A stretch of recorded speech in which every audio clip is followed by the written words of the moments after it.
Hello, mate, to Thrive Nation. We're going to be talking about regenerative farming. We're going to talk about PUFAs, polyunsaturated fatty acids, from someone who's pretty much a legend in the space, who's growing a network really well. There's been podcasts with Dr. McCullough and many, many others, and it's an absolute privilege to have Ashley Armstrong on the show. Welcome. Thank you so much. I'm so excited to talk about something that I just am fascinated and passionate about, and I love connecting with people who care about it. So I'm super excited. Brilliant. And you got a PhD, you got a master's in science, you got an engineering degree, you're a personal trainer, certified. I mean, you've really put your heart and soul into your business and your life, and it's a way of life and a calling. Tell us a little bit how you got into this space with all those degrees and certifications. Yeah, and now I'm a farmer. So life has a funny way of things work out for the best, right? So always type A, wanting to just get like all of these like degrees and peer pressure of like you should go to this level, accomplish this, do this, and kind of always looking for how I can please others, right? Like, okay, if I get this degree, wow, the possibilities that'll open up for my career, and kind of this mindset of going down very specific paths that other people wanted me to go down.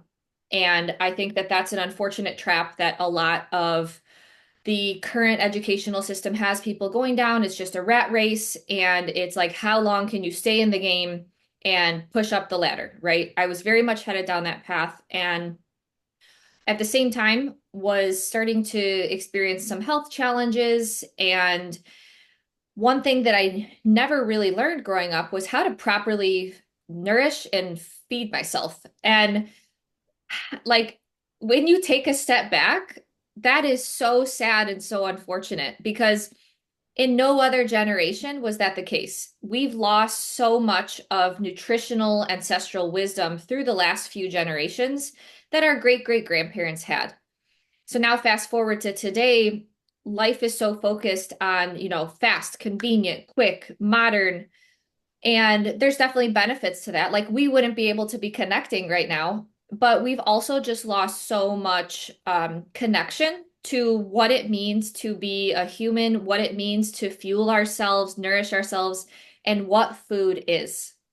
So I have pushed myself very hard in life. I've worked very hard to get these degrees, to accomplish these various things, but like at what cost, right? So feeding myself the wrong types of food, not giving myself adequate energy, stuffing myself with PUFAs, various things just like accumulated up to experiencing some serious health challenges. And so it was along this journey where I kind of realized like, wait, the food that I eat impacts my health. And why was I never taught that? Such a simple concept, right? That led me down a number of rabbit holes, keto, carnivore, fasting, biohacking, and eventually realizing, hey, actually, carbohydrates are extremely beneficial. But along this journey, I discovered regenerative agriculture and how food is grown and raised and produced really impacts the final quality and impacts your health. So I think it's kind of one of those situations where what I've been through is a little bit unfortunate, but um, I wouldn't be where I am today if I didn't have those valuable lessons and learning experiences. And I've gained so much knowledge and experience from it Yeah. that I'm grateful for it. Wow. And so did you get diagnosed with a condition? Because we always call, a lot of our podcast guests from pain to purpose. So you had pain and you had a disease, and then you've gone into purpose. Now you've gone, full tilt, making sure that you can get the food that you need for yourself, your friends, your family, and then obviously run a business. So how bad did it get? So thankfully, my mom kind of put the brakes on things quickly. So my sister and I were headed down a very typical like Western medicine path where go see a doctor, have elevated thyroid markers. Like a autoimmune condition. You've got some problematic blood work, but unfortunately, it's just something you're gonna have to live with for the rest of your life. So here's some pharmaceutical drugs that'll help you mitigate it. That was the situation that we were in. And I feel like that's so common these days, and that's so unfortunate because you blindly trust a doctor. And why wasn't lifestyle and dietary recommendations mentioned first over a pharmaceutical drug? So my sister was actually prescribed something, and thankfully my mother came in and was like, no.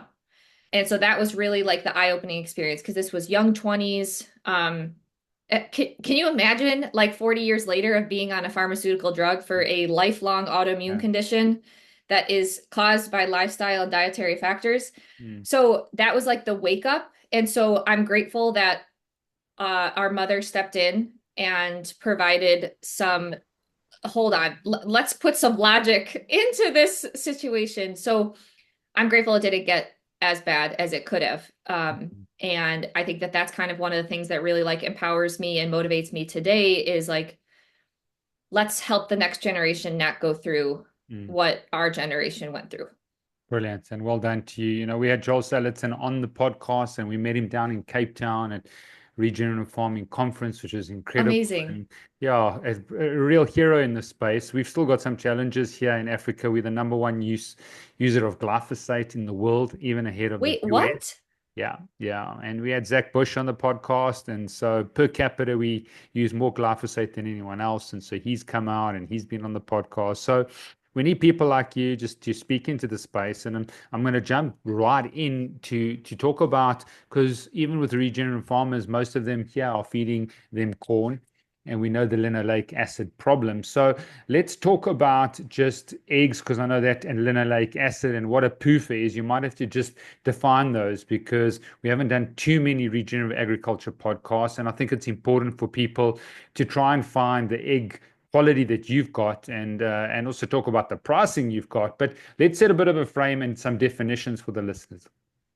Yeah, so I think when someone thinks of the word fat, they don't really think much of it except this is a fat source. However, you could really classify a fat source based on the types of fat in it. So if we've got one side of the spectrum, that's going to be things like almonds, nuts, vegetable oils, higher PUFA, so higher polyunsaturated fats. And then if you think of things like dairy fats, dark chocolate, coconut oil, those are exact opposite sides of the spectrum. So let's say you eat 50 grams of fat. The composition can change drastically based on the types of fat that you're consuming. And the reason that that's important is because you are what you eat. And so if you are eating a diet higher in PUFAs, that means that the inside of you is made up more of PUFAs. And there's plenty of literature documenting this, that we have changed the fatty acid composition of humans, and that has extreme metabolic consequences. And no one's talking about this. So there has been a big change in dietary fat sources. So I'm sure people are very familiar. Butter has been swapped for vegetable oil or margarine, right?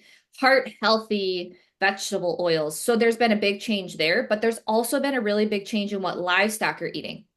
And so there's actually some data pointing that in America, the highest source of linoleic acid and omega-6 PUFA is actually chicken, like consumption of chicken, fried chicken, and also just regular chicken, because chickens, when they eat a high PUFA diet, that means that their tissues, just like us, are made up more of PUFA than we then eat those. So there's been a big shift in fatty acid composition.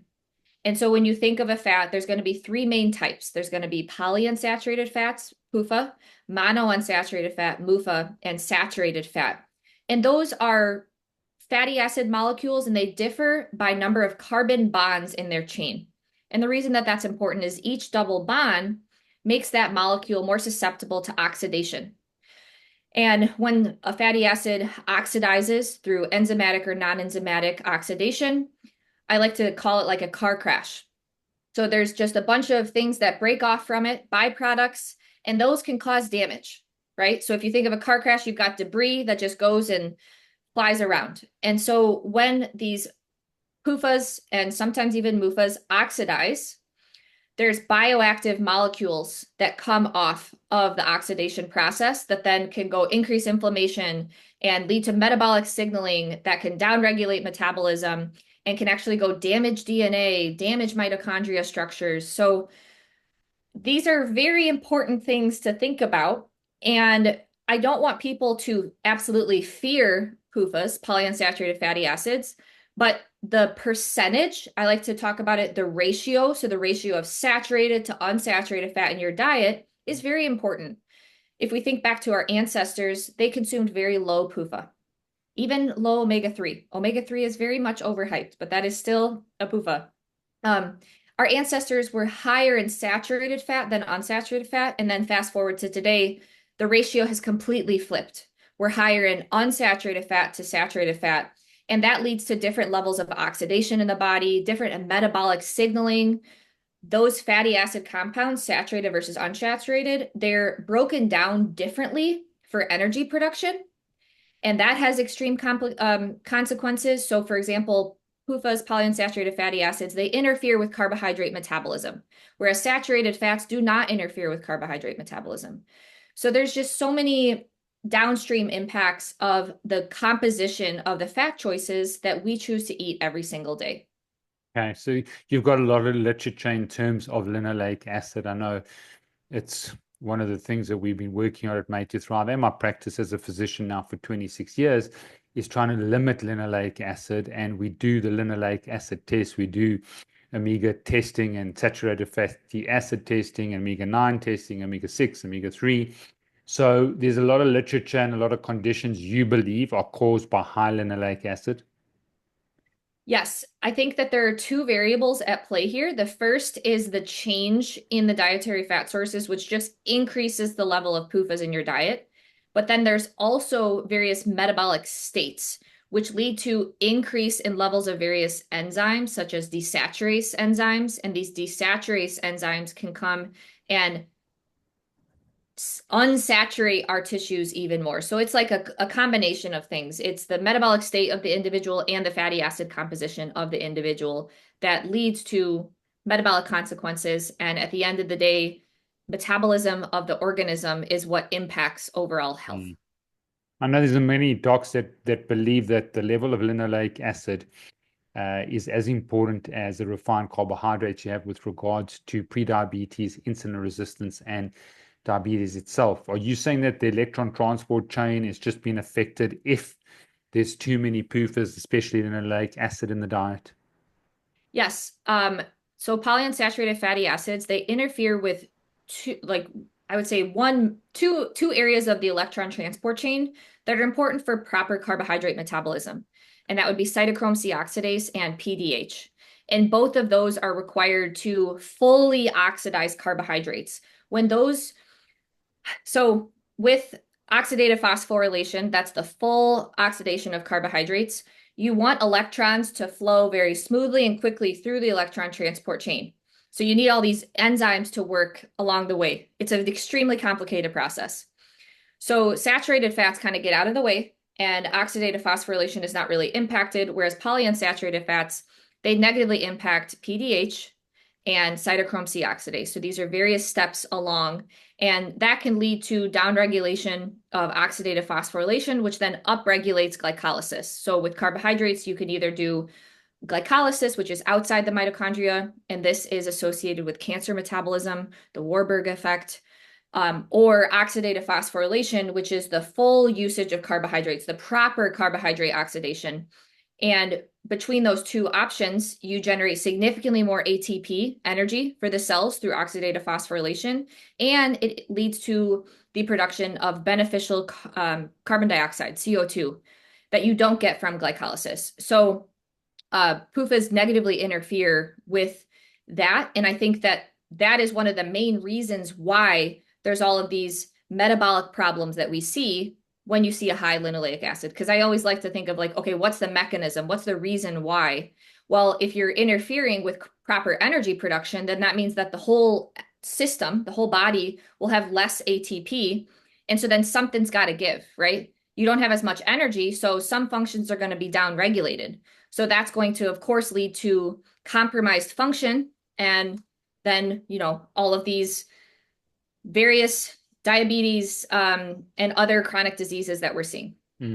Sure. Powerful. So is the best way we measure that now with clients and patients here? Because even there's a lot of research on olive oil. Olive oil is full of linoleic acid, and yet has been doubted as this incredible product. And there's so many research papers on the amount of olive oil I have per week, and some, very, very well-known docs that are influencers out there saying how important olive oil is.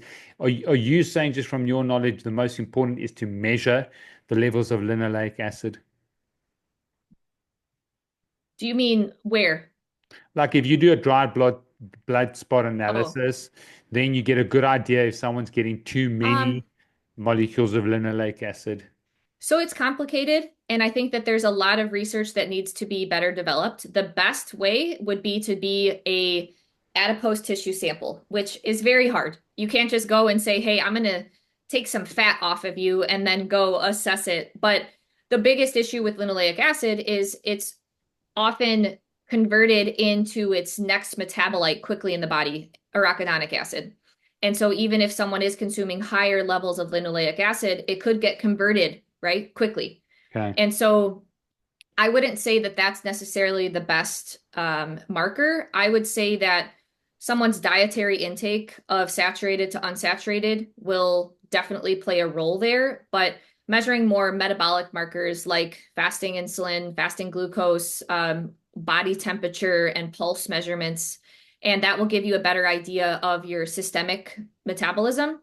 And high PUFAs will definitely downregulate that. And so you'll definitely see lower body temperatures, lower pulse metrics, or significantly higher pulse metrics, higher fasting insulin, higher fasting glucose, and various things like that. I think that there's a lot more technology that needs to be developed when it comes to assessing someone's fatty acid state. But the gold standard would be taking an adipose tissue sample of you. And there's various research studies documenting this. They do this in the lab, and they measure the percentage of PUFA, percentage of MUFA, and percentage of saturated fat in your body. You're never going to be fully saturated. That's not the point. You're always going to have a mixture of MUFA, PUFA, and saturated, but it is very well documented that we are significantly less saturated than our great grandparents. So I always like to bring up, for something to go up, so the PUFA concentration in our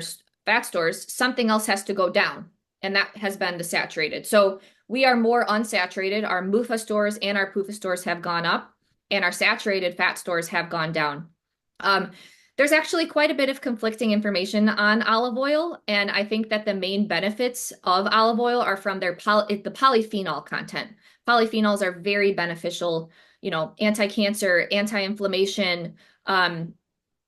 That's well documented. However, there's a lot of conflicting information on high oleic acid, which is the main MUFA in olive oil, and how that can lead to higher and upregulation of these desaturase enzymes, which can increase conversion of saturated fats to unsaturated fats in your body. So I personally don't think that the answer is bump up MUFA. I think that the Mediterranean diet is a little bit of a hoax because they actually don't eat super high MUFA in many regions. And I think that a much more ancestral approach is to make sure that your saturated to unsaturated ratio is a little bit higher than 1, which is what our great grandparents did. They weren't guzzing down olive oil.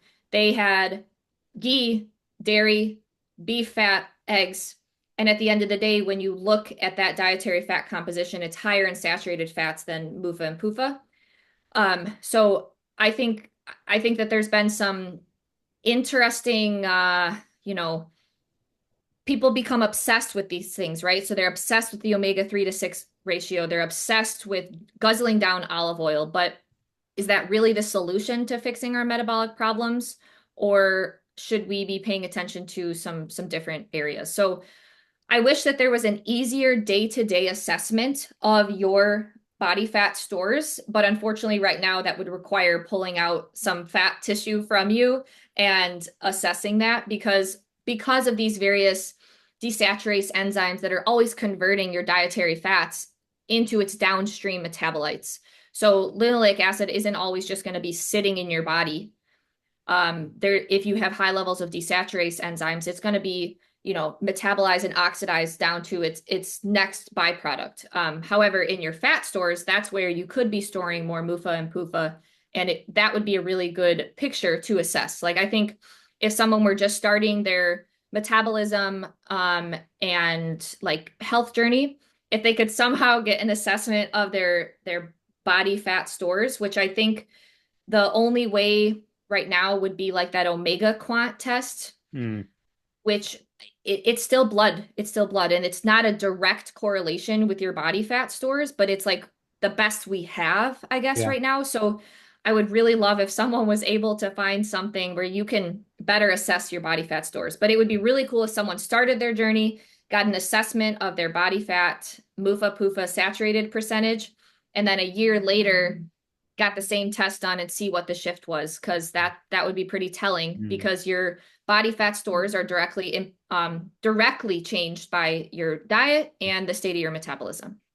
Yeah, we had Bill Harris on the show, from Omega Quant. We've got a very similar test called the Zinzino test. We've seen people change the amount of PUFAs, and maybe you've said saturated fats. Now people got a good idea of foods, maybe, a good idea what PUFAs are and mono and saturated MUFAs are. But if they've changed their diet, their linoleic acids have gone down, especially marinades and sauces and all these things that have got like canola oil and sunflower oil. And as soon as they've done that on the test, both the linoleic acid and the arachidonic acid has come down, which has been good. Now, so obviously, if it's trending down, it's a good Yeah. sign. You can't say for sure, but that's a good metric. Yeah.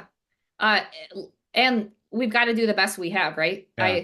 I wish there was some way where we could just like stand in front of a scanner and it would just like give you a pie chart of your percentage saturated MUFA and Mm. PUFA of your Yeah. of your fat stores. That would be so cool, but Mm. it'll come one day. So this is Sure. an encouragement to anyone listening. Figure that out. And There's got then, to be a way, yeah, I'm right? sure Like there. thermal Yeah. imaging. Yeah. But Come where on, are someone these figure it where out. are these fats mainly? So if you got less body fat, so we've just introduced DEXA. DEXA's come to South Africa now. Is if you got more body fat, you're going to generally have more PUFAs and MUFAs in your system as well. I think that varies quite a bit. So as an example, that would be like sumo wrestlers. Yeah. Sumo wrestlers actually have like good metabolic markers, and that's because they're a little bit more saturated. So I'm not encouraging anyone to have excess body fat stores. I don't think that that's like a good idea, because at the end of the day, your body fat is just a place for the body to store toxins, right? Like, ooh, yes, I can store toxins right here. Um, but I do think that your body fat stores have a direct, like, okay, imagine a situation where someone has high PUFA body fat stores versus low PUFA body fat stores. And that will vary depending on your diet, even if you are lean or obese, right? So in general, when you eat meals, your body's going to be using carbohydrates after that meal for energy. And then in between meals, your body's going to be pulling from fat stores. That's just how the body works. Mm. Like standing right here, you and I, all of our muscles, like our biceps, our quads, our glutes, right now they're using fat for fuel. They're not moving, low requirements for energy, but our brains are using glucose. But right now, our body is using fat for fuel. Some of that's going to be from the fat that we just consumed from a meal, but some of that is also going to be from our fat stores. Your body mobilizes fat stores to break down in the bloodstream, and then your body can use that for energy. So imagine the situation where your body is mobilizing a lot more PUFA than it is saturated. That's going to lead to different implications on carbohydrate metabolism. It's going to lead to more damage, systemic damage due to oxidation, especially in the presence of iron, heat, light, oxygen. And that's why I think that there are long-term consequences of dietary fat choices, because it's impacting what your body's using for energy in some unknown amount of time, because your body will store that fat and then use it for energy at some point. They say that the half-life of linoleic acid is like 680 days. And so a recomposition of your body, some experts say, could take up to 2 years. Okay. Brilliant. Just give examples of what PUFAs and MUFAs are, so people listening now know the saturated fat stuff, which is the beef, the lamb, the even not so much, Dairy. yeah, dairy, but I was going to say pork, but then pork, if they're not fed the correct diet, they're going to be full of linoleic acid and PUFAs. But if they are Yep. fed the right diet, then they're not going to be full of PUFAs and MUFAs. They're going to be full of saturated fats. So maybe just Yep. give an example of those three. Someone's listening saying, what's a MUFA, what food, or what's a PUFA? Yeah. So, on the one side, PUFA, that's going to be vegetable oils. So, like canola, soybean, corn oil, margarine, rapeseed oil, even things like flaxseed oil, fish oil. Obviously, those are omega-3s, and that's going to have a slight different impact, but those are more PUFA sources. And then we move into more MUFA sources. That's going to be more nuts and olive oil. And I think that if you enjoy those and you do well with those, that's fine. I don't think that more is merrier. That's my stance on it. I don't think that you should be guzzling it down. So just be conscious of it. And then on the other side, saturated fat sources, that would be tallow, ghee, butter, milk, cheese. Dairy has been a staple for over 7,000 years, and dairy is very high in saturated fats, like over 70%, and naturally low in PUFA, like 2%. Um, And Coconut oil, is it the right kind chocolate. of dairy? Because you got A2 dairy, A1 dairy. Are you saying even now the A1 dairy, that's highly processed? If someone's listening now saying, should they go and have dairy? It's got fat, it's full cream. Is that still an option from a saturated fat perspective? Yeah, the fatty acid composition doesn't change based on A1, A2. A1, A2 is based on the proteins Mm. of the dairy. So that is the casein compounds of the dairy. And I'm really big on going back to what our ancestors did. I think that, all the science is very telling and it's very informative, but we have generations that sustain themselves before us, right? And that alone is a story to learn from. And they consumed A2 dairy traditionally. So most like traditional cow breeds, goats, and sheep are A2 dairy. We A1 dairy is very new, and it's the result of more modern cow breeds, such as the Holstein, which is that black and white one, and then some Jersey cows are A1. And so for some people, that A1 casein is hard to break down.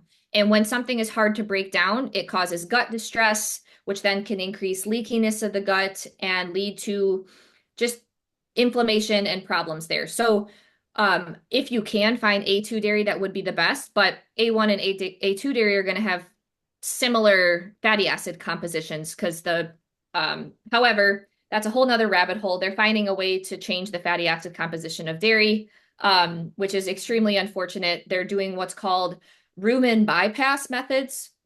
So typically rumens, cows, goats, lamb, they have these complex four-chamber stomachs.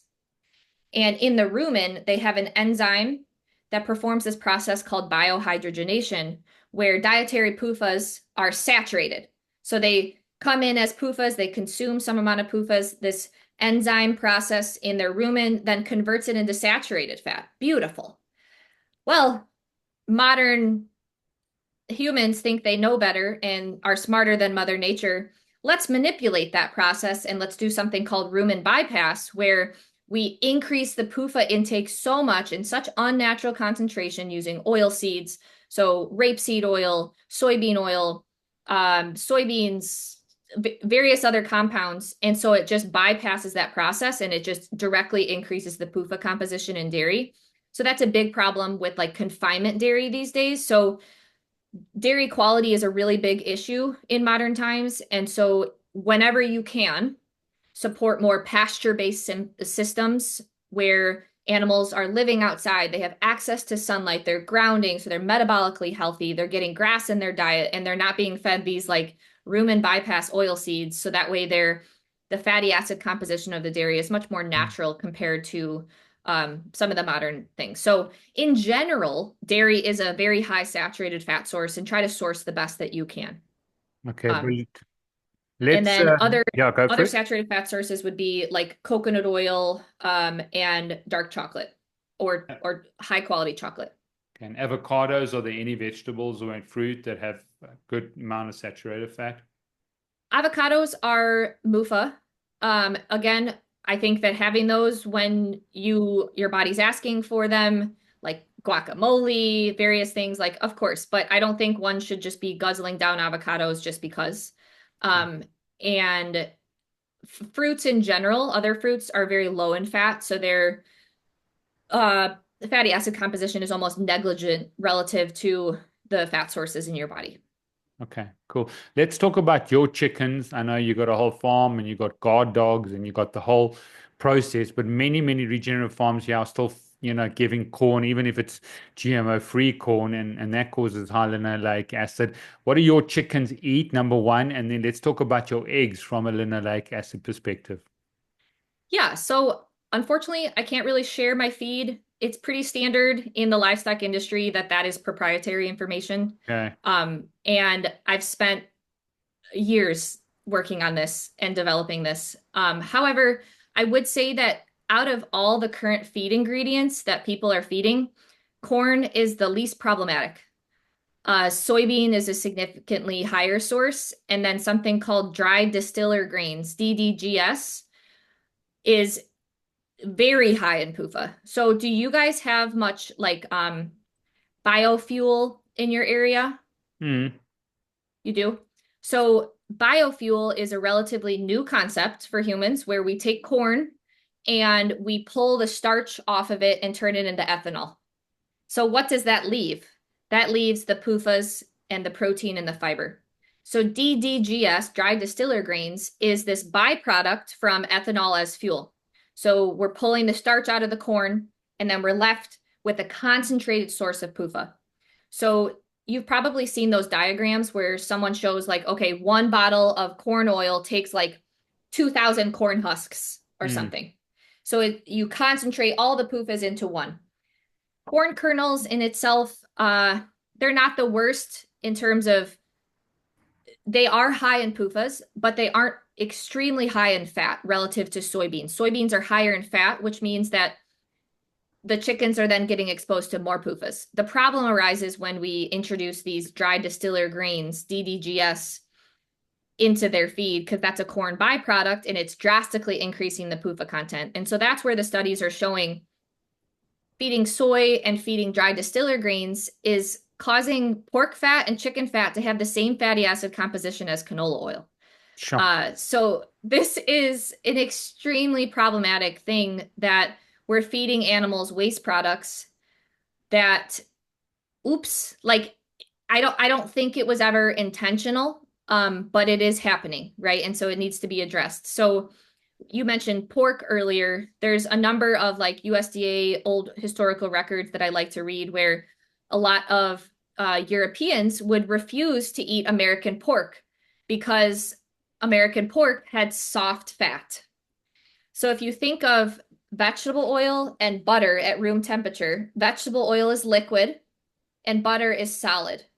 And that's because of the different fatty acid composition. So vegetable oil is liquid, butter is solid. So American pork having softer fat means higher PUFA content, whereas more traditional European pork, hard fat, which means higher saturated fat content. And so chickens and pigs, so that would be eggs, chicken meat, and pork meat, they are vehicles for vegetable oils. So higher PUFA diets, if they eat higher levels of PUFAs in their diet, then that leads to higher PUFA concentration in their products, which then we consume. So I think just being mindful of the types of fat that those animals are eating is just an important step in kind of better understanding how we can get back to what our ancestors were doing in previous generations. So, you look back at old homesteads where they would have like a dairy cow and some pigs. The pigs would eat so they would milk the dairy cow, they'd turn the milk into butter or cheese, and then they'd have a bunch of whey byproduct, and then they'd turn that whey or skim milk and give it to the pigs, right? So that's a classic example of like pigs eating a low fat, low PUFA diet. So then their body fat would be higher in saturated fat. So returning more to like traditional ancestral preparations, I think is the key. The problem arises is that in modern times, we are so used to quick, convenient, and cheap. And if someone wants access to higher quality food, They just have to understand that it costs significantly more. And that is a consequence of our conventional industrial food system. It has lowered the cost of food drastically, but at what cost, right? And so it is a difficult conversation to have because I completely understand that people have limited budgets on food. But I would say that out of everything that you're consuming, paying attention to where you're sourcing your fat sources is the most important because that has severe metabolic consequences for you. So if you don't have access to high quality chicken or high quality pork, then buy the leanest cuts you can find. And instead, prioritize your fat sources from dairy, coconut oil, and chocolate. That's my general recommendation. If you have the financial resources to access those higher quality, look for prioritize pasture raised systems because in general, think about it. If a chicken is trapped in a cage and it can only eat the high PUFA feed in front of them, of course, it's going to have significantly more PUFAs in its fat stores, right?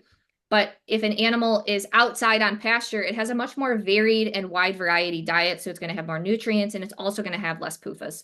So prioritizing regenerative farms, pasture-based systems, and the best option would then be, potentially corn and soy-free feeds or more like ancestral preparations, which you then have to understand it just costs more because I don't know what it's like in your country, but corn and soy is subsidized in America.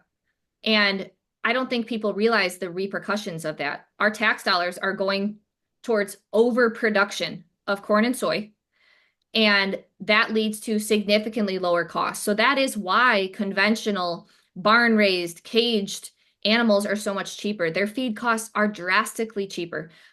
My feed costs are 10 times the cost, 10 times the cost. Sure. And it's just something that I think is a hard pill to swallow, that we have turned our food system into something that is so commoditized and made so quickly and cheaply, and it's causing problems for health. It really is.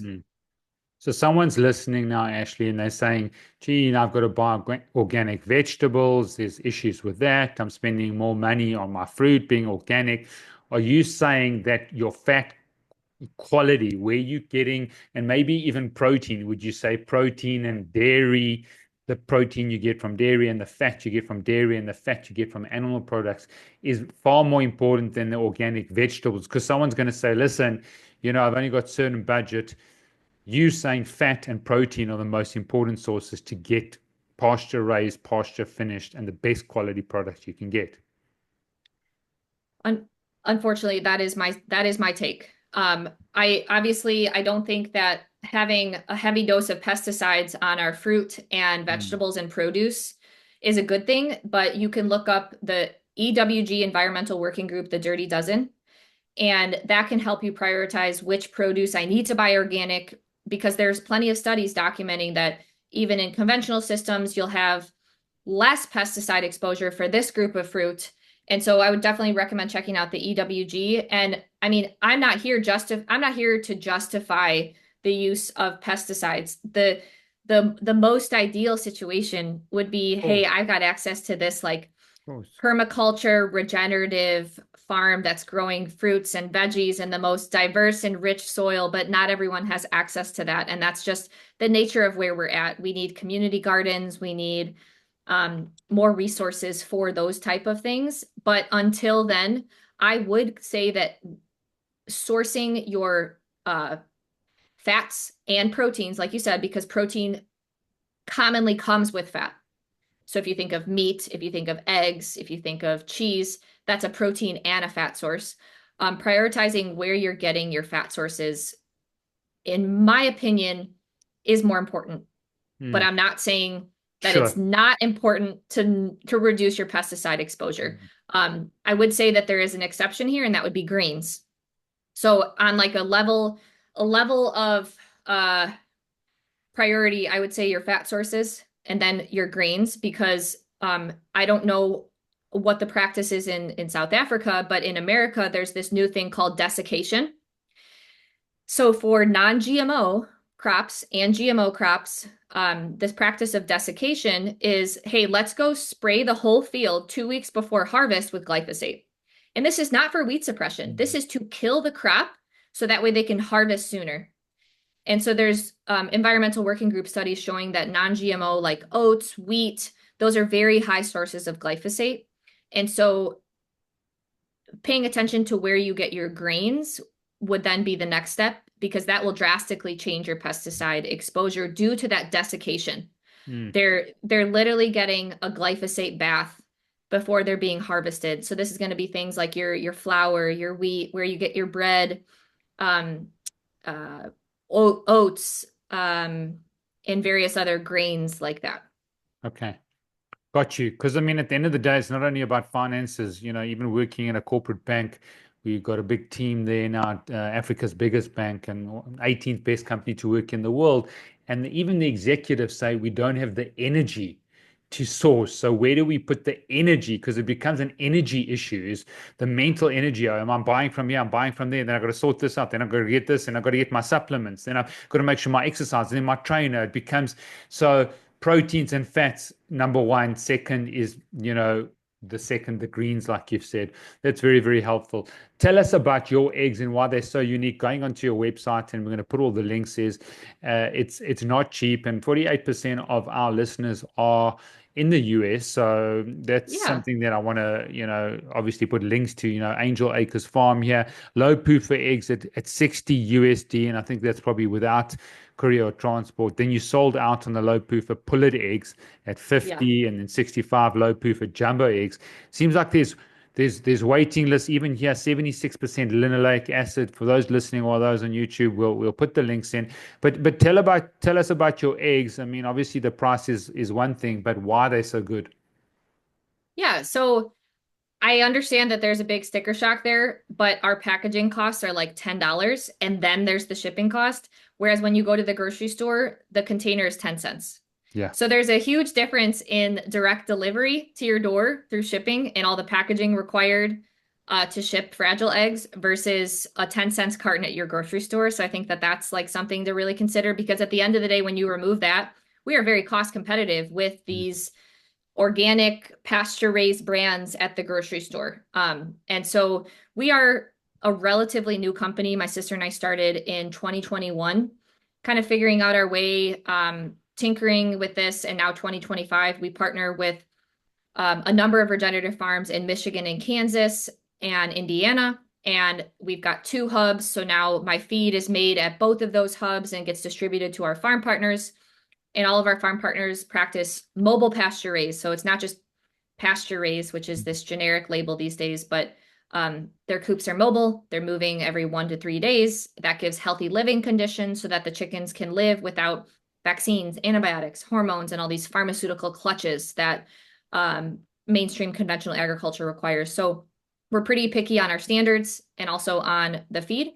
And we're building this from the ground up. So starting from 8 backyard chickens to now having like over 10 farm partners, which is really exciting. So we have documented a number of times that the fatty acid composition of our eggs is better than conventional, and that's due to the change in the feed. So again, if your animal is eating high PUFA feed, that will lead to more PUFAs in the eggs. So we've seen a 76% reduction in linoleic acid, and I'm currently running some more experiments to just continuously refine and improve our fatty acid composition. I'm here to make the best eggs ever. So I should be getting fatty acid tests back today or tomorrow based on like a 6-month trial. So really exciting. So this is definitely like a passion of ours, because my whole goal, I personally don't believe that I'm doing anything special. We're just returning back to our ancestral traditions. And it's so opposite of conventional mainstream confinement industrialized approach. And so it's honestly taken a lot of time and capital and patience and hard work and tears and cries to get to where we are, but we're excited to slowly scale up. And I completely understand the frustration of like, I got to go here to buy this. I got to go here to buy this and here to buy this. That is extremely mentally draining when you just want to live your life. Yeah. And that's why I think assessing where you're at in life to see, hey, do I have the mental energy to do that? If not, it's okay. It really is okay. There will be a time where things, what at least you should maybe work towards a time where things slow down a little bit and then you can start to prioritize things. So what I like to give advice for those types of people is what is your one thing that you could source better? Just one. Focus on one. It's kind of like habit changing, right? Like if you've got all these bad habits and you try to change them all at one time, you're going to fail. You're never going to, those habits are never going to stick and you're just going to go back to what you were doing. Mm. So if you take an assessment of one thing that you eat every single week, for example, cheese. Okay, how can I source a better cheese? Look into it, investigate it, find that source, work on buying that cheese and make it a habit, right? Like, okay, I got my cheese down. It's a month, 2 month later. Woo, I'm feeling good. I got A2 cheese, pasture-based systems, raw cheese. I'm doing great. Now, okay, do I have enough mental capacity to work towards my next thing? Okay, maybe I have oats for breakfast. Am I eating non-GMO glyphosate sprayed oats? Oh, crap. Let me try to go find an organic regenerative oats. So break it down one by one and spread it out over a long time period. Don't Yeah. overwhelm yourself right now. Brilliant. And also just with your background being in health and wellness, just detox programs that you've worked on or do yourself. Obviously, you can't avoid a lot of these toxins. So we are big believers in, doing detox things like infrared sauna, doing oxidative therapies, and that how important it is, just knowing the food industry. People can't get away from it. They're at restaurants. I mean, a lot of my execs, they're traveling. I try and also maximize their detox pathways. Do you have any sort of view on that and how important that is? So again, I think that we are in this unique state where we have never been exposed to this amount of toxins, right? And so our biology and physiology hasn't changed, but our environment has. So what happens in those type of situations? There can be backlogs, there can be overloads, right? I'm really big on lymphatic support. So rebounding, Dr. Perry's like 6 points and going to those 6 points and encouraging lymphatic flow, gua sha. I think that saunas can help with lymph support as well. Our lymph can definitely get stagnant. So I think that is an important variable, definitely. But I don't think that it needs to be something that takes over someone's life, right? Because it's yet another thing for them to focus on. So I think lymph support, saunas, and focusing on reducing your toxin exposure as much as you can. And then also just having a level of it's going to be okay, because I think people freak out. Yeah. And when you freak out, you then activate stress hormone pathways, which makes your detox worse, and it's not helping. So kind of acknowledging, hey, this is where we're at. Now, what can I actually put into my regular routine that will support my body's process of reducing toxins? And that can come in two ways: reducing your toxin exposure and also improving your body's ability to detox. So your metabolic rate also impacts that as well. So if you've got a lower metabolic rate, that can hinder your body's natural detoxification pathways, and you got a lower metabolic rate, your liver doesn't function as well. So you hold on to more stored estrogen and various other toxins. So focusing on your metabolism, if you can do sauna a few times a week, great. Lymph support, rebounding, I think that those are things that can really help move the needle forward. Sure. Thank you for that. Well said. Let's talk about the future of regenerative farming. We're coming to the end of the show within the States and then abroad. Obviously, Zach Bush being on the show, and I think it's crucially important, farmers' footprint. Are you excited? I mean, RFK Jr. now in place and looking at the systems, what's happening on the ground there and what's the future looking like? I think that there is still a little bit of a disconnect from consumers in understanding why regenerative practices are better for their health. That's been my experience. And the reason I say that is I do a lot of social media content, and you can assess what performs well. And what performs well is often what directly impacts someone's health. And at the end of the day, consumers don't really care about soil health. They really don't. And I think that as educators, you and I and others can better make the connection of why soil health is important for human health. So I think that there is still a little bit of a disconnect for consumers in caring. And I think that if we can build that bridge a little bit better, then that can help dictate consumer choices and behaviors a little bit more. So I think that there's some work on our end to improve that messaging and better directly connect a consumer to why regenerative products are better for them. There is a growing movement, and I think that more and more people are getting fed up with this confinement, industrialized complex. And the most exciting thing is like younger farmers getting excited about this, because that's what matters, right? Is the next generation coming in? Are we more regenerative or are we more confinement? And like really encouraging that. But at the end of the day, even if there are a ton of regenerative farmers coming up, they have to have the consumer support. And so making sure that consumers are on board, so then that way they can direct their funds when available to support these farmers, so that these farmers have the funds to continue to turn their lights on. Farmers are not going into farming to get rich. They're not.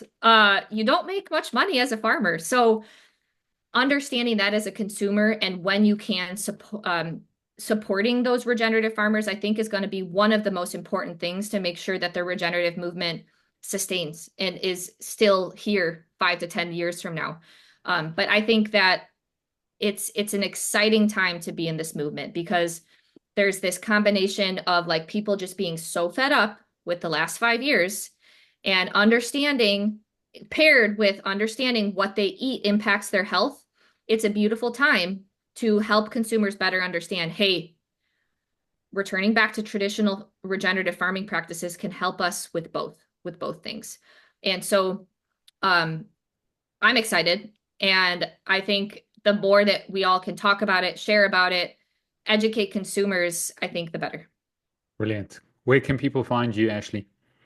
Yeah, so I am extremely passionate about human metabolism, fatty acids. I love PUFAs, saturated fats, and how they impact systemic health. And I have kind of like 2 main social media platforms. The first would be my sister and I share on Strong Sistas. So you could go to armstrongsisters.com or look for us on social media at strong.sistas. And we're on Instagram, Twitter, YouTube, and Facebook. And we're also on podcast channels. And that's our podcast channel is Rooted in Resilience. And then on the other side is Nourish Food Club. That's our farm cooperative that we're building from the ground up, a network of small regenerative farmers. So no industrialized complexes. It's a partnership of small farmers where we're going back to traditional food production methods. And we're serving as like the base hub, and we're able to impact like the farming practices and the choices that the farmers are making, and then we're the guaranteed market for them. So, encouraging more regenerative farming practices and kind of solving that problem that you were discussing earlier, where everyone's like, where do I buy this and this and this? Like, I want to be a one-stop shop for traditional, unaltered regenerative food. So we're in the process of growing that. And we've got a YouTube channel for that called Nourish Food Club, trying to wake consumers up to all the problems in the food system. So I would say Angel Acres Farm, Nourish Food Club, Strong Sistas, general search terms of those will get us there. But yeah. Brilliant. Well done. Well, I salute you and just blow wind in your sails, just declare favor and blessing over you that you would rise up in your calling just for people's health, for the environment, and changing the status quo and moving to a place of a better future and a better hope for this world and for everyone. And so well done to you. You've got a place and a home here in South Africa. I have some of my guests come stay with me and tap into the network and come have a look. And there's so many things to do and safari. So just want to give you a warm welcome to come to South Africa, and thank you for your calling. Hey, I want to take you up on that. I've always wanted to go to South Africa because one of my heroes of holistic management is from South Africa. And I think that it would be a really fun trip. So hopefully we can make that happen one day.